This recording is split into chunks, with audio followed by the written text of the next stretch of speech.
이제 저희 어머니가 그래가지고 이제 데리러 갔죠. 가면서 이제 혹시 내가 뭐 어떻게 안 오면은 너희가 그냥 택시 타고 어디로 도망가라 뭐 이렇게 하고 간 거예요. 씨 완전 거의 뭐 어머니가 거의 어디 죽으러 가는 그러시면 진짜 잡힐 수 있으니까 큰일이잖아요. 그래서 갔는데 진짜 뭐 어떻게 잘 될라니까 정말 진짜로 풀어줬더라고요, 경찰에서. 그래서 물어봤더니 그 잡혀가가지고 이제 그 무슨 심양 무슨 경찰서 갔대요. 공안서에 갔대요. 가가지고 막 물어보더래요. 근데 막 말 시켰는데 중국말 너무 잘하는 거야. 그래서 야 너 왜 가짜 신분증 갖고 있냐 했더니 막 사실은 나 북한에서 온 사람이라 이렇게 얘기했나 봐요. 그래서 막 너 어디 근데 북한에서 왔는데 너 탈북자구나. 그래서 너 왜 어디 가자고 그랬냐 했더니 뭐 자기 원래 시골에 있다가 거기 시골에 너무 페이드 짜고 해가지고 도시 가서 일해보려고 이렇게 오다가 그냥 가다가 잡힌 거다. 다른 사람들은 뭐냐 다 같이 일하는 사람들이다. 다 같이 그냥 그러니까 한국 가려는 게 아니라 다 같이 어디 딴 데로 이제 옮겨가던 사람들이다. 뭐 이런 식으로 얘기했다고 하더라고요. 뭐 진짜인지 모르겠지만 무슨 서장인가 하는 사람이 오더니 그때 맞다 그때가 베이징 올림픽이라고 했잖아요. 2008년. 그래가지고 그 막 그러더래요. 그 경찰서장이 야 너 중국말 이렇게 잘하는 놈이 왜 멍청하게 잡히냐. 어디 가서 이제는 잡히지 말고 조용히 문제 일으키지 말고 살아라 이러면서 내 구역에서는 다시 잡히지 말아라 이러면서 보냈대요. 그러니까 뭐 그냥 저희가 생각하기에는 거기도 이제 공무원이잖아요. 그러니까 그런 국가적 행사 있는 기간에 뭔가 이제 문제 생기는 게 뭐 껄끄러웠을 때, 그러니까 어쨌든 보면 운빨이 뭐 맞았던 거죠. 어쨌든 그렇게 해서 이제 살아났어요. 그래가지고 진짜 아무튼 그 살아나가지고 이제 어쨌든 한국에 와야 되니까 우리의 목표는 이제 쿤밍이었거든요. 쿤밍에 가가지고 이제 국경을 넘어야 되니까 그래서 이번에 이제 기차는 탈 때부터 검문을 하니까 이제 글렀다. 이제 우리 버스를 타자 해서 이제 또 이제 버스를 타러 갔죠. 사실 버스는 탈 때는 이제 그거 안 하거든요. 검사를. 그 신명을 빠질 때 그 톨게이트가 몇 번 있거든요. 근데 첫 번째 톨게이트에서 딱 경찰이 오르는 거예요. 올라가지고 막 검사를 하는데 그때 이제 뭐 브로커가 또 벙어리인 척 하라 해가지고 솔직히 이제 벙어리는 귀도 못 듣잖아요. 근데 나는 이게 뭐 말은 못 한다 치고 자는 척 하는데 뭐 다 들리잖아요. 신부중한데 뭐 흠칫흠칫 나 아무것도 못 듣는다 팅부젠 하면서 이제 아무튼 그렇게 뭐 그 별 무탈하게 이제 거기선 별탈 없이 이제 넘었죠. 해서 이제 쿠밍까지 갔죠. 이제 딱 도착해가지고 이제 진짜로 이제 뭔가 이제 지도로 보니까 쿠밍이라는 곳이 진짜 완전 남쪽 끝 완전 아래더라고요. 그러니까 뭔가 이제 북한이랑 좀 멀어지니까 이게 신기하게 뭔가 마음이 좀 안도가 되더라고요. 그게 되는 이유가 이제 뭐 잡혀갈 위험은 없겠다 이거보다는 최소 여기서 잡히면은 내가 돌아가는 길이 기니까 그 중간에 도망칠 확률도 있을 수 있겠다. 뭐 이런 생각이 좀 안도감이 드는 거. 그러다가 이제 무슨 그 쿤밍 처음 가봤어. 그거 중국말 하는데 중국말 뭐 하나도 못 알아듣겠어요. 무슨 사투리 쓰는데 무슨 말인지 하나도 못 알아들어. 막 이상한 말 막 쓰는데 이제 땅덩어리 크면 이렇구나. 무슨 같은 사람도 못 알아듣겠다 이 정도로. 딱 호텔 같은데 제가 뭐 자고 아침에 간다는 거예요. 딱 들어갔는데 뭐 문 딱 열었는데 뭐가 확 날아가는 거예요. 봤더니 뭐 이만한 바퀴벌레, 그 바퀴벌레가 날아다니는 거 전 처음 알았어요, 그때. 북한에서 봤던 바퀴벌레 요만했는데요. 이만한 바퀴벌레들이 그냥 막 날아다니는데 막, 으아! 잠 들었죠. 막 피곤하니까 이제 긴장했을 거 아니야. 자고 있는데 갑자기 막 웅쾅쾅쾅쾅 두드리는 거예요. 진짜 막, 싹 놀게 하죠. 경찰 아니야? 막. 그래서 우리 항상 호텔 잡을 때는 도망갈 수 있게끔 막 낮은 층에 잡거든요. 2층 정도 뛰어내릴 수 있으니까. 그래서 막 창문을 뛰어내려고 막, 문 여시오. 뭐 데리러 왔습니다. 막 이러는 거야. 시계 보더니 새벽 5시더라고요. 문 딱 여니까 빨리 준비해서 나오라는 거예요. 뭐 준비할 게 뭐 있어요. 어차피 뭐 걸친 옷밖에 없는데. 막 나왔죠. 비몽사몽 나왔는데 오토바이가 5대인가? 그 우리 그 배달 오토바이 같은 거 있잖아요. CT 같은 그런 오토바이 다 하나씩 태우는 거예요. 태우고 막 춥고 무섭고 막 이것들이 어디로 가나 이것들이 브로커 맞나 막 그래서 어쨌든 막 지금 우리 뭐 국경 넘으러 간다는 거여서 사실 저는 이제 오토바이 타고 국경까지 넘겨준 줄 알았어요. 아무튼 그냥 1시간? 1시간 반 달려가지고 이제 저 어떤 산속, 막 산기슭에 다다른 거예요. 엄청 깜깜한데 이제 딱 도착을 했어요. 그랬더니 막 무슨 비닐봉지에 무슨 뭘 이렇게 하나씩 나눠주더라고요. 물이랑 먹을 거라고. 그러더니 이제 여기 길 있는 거 따라서 그냥 가라는 거예요. 응? 우리끼리? 그럼 우리끼리 가는 거래요. 그냥 이렇게 길 따라가면 되는데, 하오. 어쨌든 그래서 출발했죠. 근데 사실 이렇게 말하면 이제 뭐 어떻게 생각하실지 모르겠지만 저는 그렇게 막 고생을 하거나 해본 적이 없어가지고 사실 뭐 살면서 뭐 이렇게 힘들다 특히 육체적으로 뭐 힘들었던 적이 사실 그닥 없었어요. 근데 저는 그때 그 산을 넘는 게 제 살면서 육체적으로 제일 힘들었던 것 같아요. 그때 아무튼 한 5시인가 6시인가에 출발을 했는데 꼬딱 9시간 10시간을 걸었어요. 그 산을. 근데 이제 그 얘기하는 게 산을 9개를 넘어야 된다. 근데 산을 한 4개 정도 이렇게 넘은 다음부터는 그 중국 아니니까 그냥 너희 좀 편하게 있어도 된다. 다만 길은 딱 하나니까 거기 따라가라. 계속 걸어서 진짜 그때 우리 엄마가 제 나이가 제일 많았으니까 좀 대장이었거든요. 막 가는데 저 진짜 힘들어 죽겠는 거예요. 그 뒤에 누나랑 막 그 애기들 있는데 애기들 막 죽으려고 하는데 엄마가 막 이 쉬면은 죽는다. 무조건 가. 진짜 한 4개 넘을 때까지 한 번도 못 쉬고 걷는데 전날에 막 비 와가지고 막 진흙이 막 발 푹 빠지고 막 진짜 너무 힘든데 진짜 우리 엄마는 그러니까 그게 진짜 엄마는 위대하다는 게 진짜 잘 가더라고요. 전 뒤에서 막 나 안 갈래 안 갈래 하는데 막 그냥 가고 어쨌든 그렇게 해서 산 4개를 딱 넘었어요. 그러니까 그 정도 가니까 이제 날이 엄청 밝더라고요. 밝아가지고 어딘지도 몰라. 어쨌든 무슨 산 정상에 갔어요. 이젠 좀 위험하지 않을 것 같으니까 좀 쉬자. 이러고 이제 그 싸운 거 먹으려고 이렇게 딱 피고 이제 먹을 자리를 막 찾고 있는데 그 어떤 누나가 있다고 했잖아요. 근데 우리는 어차피 산 넘다는 얘기는 들었으니까 막 기념도 좀 챙겨오고 했단 말이요. 근데 그 누나는 무슨 바캉스 온 것도 아니고 그 그 돌핀 팬츠라고 알아요? 막 돌핀 팬츠라고 막 완전 짧은 바지에 막 이렇게 흰 나시를 입고 이제 나온 거예요. 아마 오토바이 타고 갈 때도 엄청 추웠을 거야. 그 새벽에 아무튼 그렇게 입고 막 산을 탔단 말이에요. 그래서 속으로 뭐 그런 것도 안 보여요. 그런갑다 했는데 그, 그 아까 그 문제 근원 그 잡혔던 형이 있죠.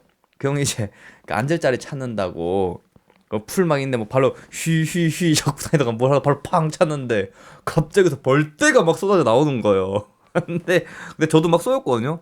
저는 여기 막 손등인가 여기 쏘였는데 진짜 막 느낌이 누가 송곳으로 팍 찌르고 막 쑤시는 느낌.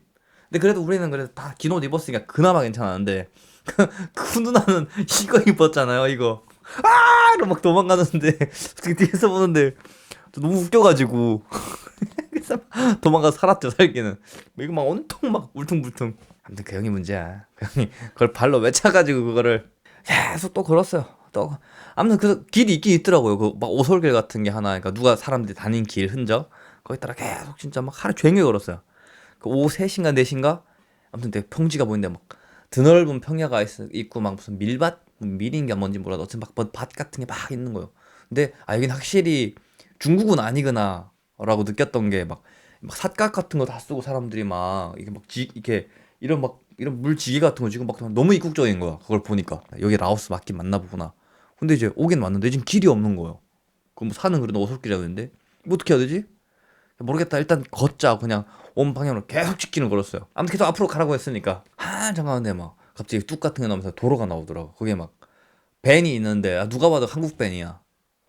혹시 가봤는데 이제 누가 손을 탁 흔들더라고요. 솔직히 자애로운 수령님 같았어요. 그때 진짜 그분 나 지금도 연락하는데 그 우리를 도와줬던 NGO 그분 이렇게 좀 풍채도 좋으시고 아무튼 뭐 목소리 딱 들었는데 그 사람 맞는 거예요. 와, 이 진짜구나. 살았구나. 그래서 이제 그분 만나서 같이 밴 타고 라오스의 무슨 리조트 같은데 어떻게 보면 그 NGO에서 만들어 놓은 안가 같은 거였어요. 거기 가서 이제 거의 뭐 이제 한국 올 준비를 했었죠. 나 진짜 그 동남아 처음 가봤으니까 그때 엄청 덥더라고. 근데 뭐 사실 우리는 그래도 좀 괜찮았던 게 다른 태국 가는 사람들은 막 깜방에 간다고 하잖아요. 근데 저희는 그래도 막 리조트 같은 데 리조트는 거 처음 봤는데 이런 게 다 있나? 막 이럴 정도로 엄청 따뜻하게 대해주는 거예요. 막 솔직히 처음 본 사람인데 엄청 고생하셨죠. 고생 많으셨습니다. 막 맛있는 거 다 싫어. 엄청 맛있는 거 많이 주고 막 열대 과일 막 처음 주고 막 나도 처음 보는 과일도 막 엄청 많고 그리고 막 한국 영화 CD 막 이만큼 가져도 보라고 다. 그렇게 한 40일 있었는데 거기 왜 40일 있었냐면 그때까지 그 전까지 라오스로 오는 탈북 루트가 없었대요. 아예 다 이제 태국에서 난민 신청해가지고 오는 방법이었는데 이제 그게 좀 많이 돌아가는 길이니까 이제 그 분들 NGO 단체들이 이제 여기 한번 길 뚫겠다 해가지고 이제 그 첫 케이스가 우리였고 우리가 이제 대상에 뛰어 들어간 거죠. 사실 뭐 이렇게 말하면 또 욕먹겠지만 그때 처음에 대상에서 우리를 안 받는다고 했거든요. 뭐 이해는 해요. 귀찮잖아요. 일도 많아지고 그리고 또 여러 가지 뭐 또 외교 문제도 있고 있을 수 있으니까 어쨌든 안 받는다고 했는데 NGO에서 너 안 받을 거야? 그럼 우리 다 얘네를 이제 저기 문 앞에 들여보내고 너희가 안 받는 거를 다 기자들한테 다 국제 세계 기자들 다 불러가지고 다 찍는다? 이렇게 해가지고 이제 받아준 거죠. 그러고 그 대사관 들어가서도 한 20일 있었던 것 같아요. 대사관 골방 같은 데 들어가가지고 또 거기서도 영화랑 드라마 엄청 봤어요. 아, 그래도 뭐 사실 우리는 상관없는 게 안전하니까. 일단 한국 대사관까지 왔는데 누가 잡아가겠냐고요. 안전하잖아. 여기 있다가 이제 그 무슨 라오스 무슨 공항인지 모르겠는데 무슨 공항으로 해서 이제 그때 지금 생각하니까 대한항공이더라고요. 그 비행기를 타고 한국에 왔죠. 그 우리는 되게 다른 승객이랑 분리해서 데리고 와야 되잖아요. 그러니까 지금 생각해 보면은 거기가 비즈니스였던 것 같아요. 자리가 엄청 높더라고요. 그래서 아, 비행기가 이런 곳이구나 했는데 이제 한국에 나와서 사회에 나와서 이코노미를 타면서 아, 비행기 이렇게 좁은 거였구나. 너무 불편해. 뭐 이런 기억도 있고. 그러고 이제 딱 한국에 도착을 했죠. 일단 뭐 안도감은 확실히 있었는데 아, 그 뭐 아무튼 되게 기분이 오묘하더라고요. 저는. 근데 그 와중에 또 맞겠지 이거? 북한 연구 아니겠지? 진짜 끝까지 그거는 진짜 그걸 못 놨던 것 같아요. 그 사실 항상 이제 만났던 사람들 다 친절하게 대해줘가지고 뭐 NGO나 사실 대사관 직원들도 마찬가지고 해서 되게 감사하다 생각했는데 이제 딱 인천공항에 와서 이제 처음 가는 게 이제 국정원에 가거든요. 갔는데 오 완전 달라지더라고요. 이제 신분이 그때부터 거의 피의자. 왜냐면 우리가 간첩일 수도 있으니까 거기는 이제 그런 거를 갈라내는 곳이니까 바로 그냥 돌변하더라고요. 그래서 아이씨 뭐야 이거. 근데 그래도 사실 그래도 제일 무서웠던 게 뭔지 아세요? 이 사람들이 무서운 게 아니라 너 이러면 다시 돌려보낸다? 저는 솔직히 진짜 다 돌려보낸 줄 알았거든요. 그게 제일 무서웠어요 진짜. 그래서 딱 거분고분 말 잘 들었죠 뭘. 한 번은 이제 국정에서 그런 일이 있었죠. 그 여자랑 남자를 분리해서 이제 그 가둔다기보다는 이제 그 수영을 하거든요. 그리고 이제 안에서 뭐 밖에서 문 자동으로 잠그고 막 뭐 그런 거였는데 이제 저희는 그때 어머니랑 떨어져 있었으니까 유일하게 볼 수 있는 게 이제 그 밥 먹을 때였거든요. 그때는 막 남자자 같이 밥을 먹으니까 따로 줄 서 와가지고 반가우니까 이제 엄마 뭐 불렀다가 이제 그 지키는 그 직원한테 싸다구를 한 대 맞았죠 이제. 왜냐면 혹시 뭐 간첩인데 말 맞출 수도 있으니까 자기 뭐 본업에 충실한 거겠죠. 하지만 그때는 많이 아팠습니다. 지금 생각하면 나 왜 맞았나 싶기도 한데 그때는 뭐 모르니까 괜히 까불었다 반항했다 다시 돌려보낼 수도 있으니까 무지했던 거예요. 인권이라는 것도 무지했었고 뭐 지금 같았으면 내 권리 왜 때리냐고 했을 텐데 그때는 뭐 인권이 뭐야. 다시 북한만 안 가면 되지.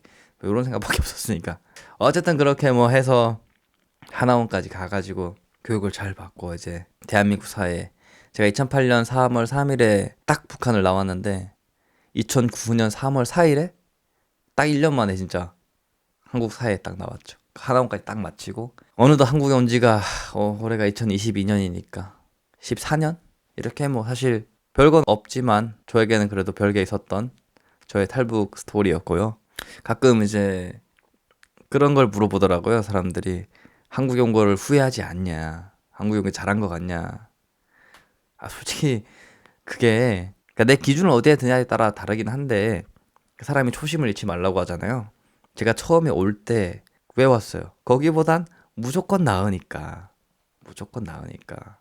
당연히 여기 와서도 뭐 내가 이제 물론 나도 이제 대한민국 국민이고 하긴 하지만 일반 어릴 때부터 여기서 자란 애들처럼 똑같은 기준을 가지고 이제 생각을 하면 불평만을 할 수도 있겠죠. 다만 저는 똑같은 기준을 가질 수가 없는 게 기준이 다르니까 출발점 자체가 다르기 때문에 사실 뭐 저는 여기 온 걸 한 번도 후회한 적이 없고 전 너무 좋고 다시 가서 하려면 자살하는 게 나을 것 같아요. 다만 이제 여기 왔으니까 어찌됐건 간에 저는 이제 출발선이 다르기 때문에 원래 여기 있던 친구들과는 최대한 이제 그 친구들이랑 비슷하게 살려면 또는 원하는 바를 비슷하게 이루려면 한 두 배, 세 배로 더 열심히 뭐 살아야겠죠. 네, 그러기 위해서 노력을 하고 있고요. 지금까지 길었던 저의 탈북 스토리였고요. 오늘 영상이 조금이라도 재미있으셨거나 도움이 되셨으면 구독과 좋아요 부탁드리겠습니다. 네, 감사합니다.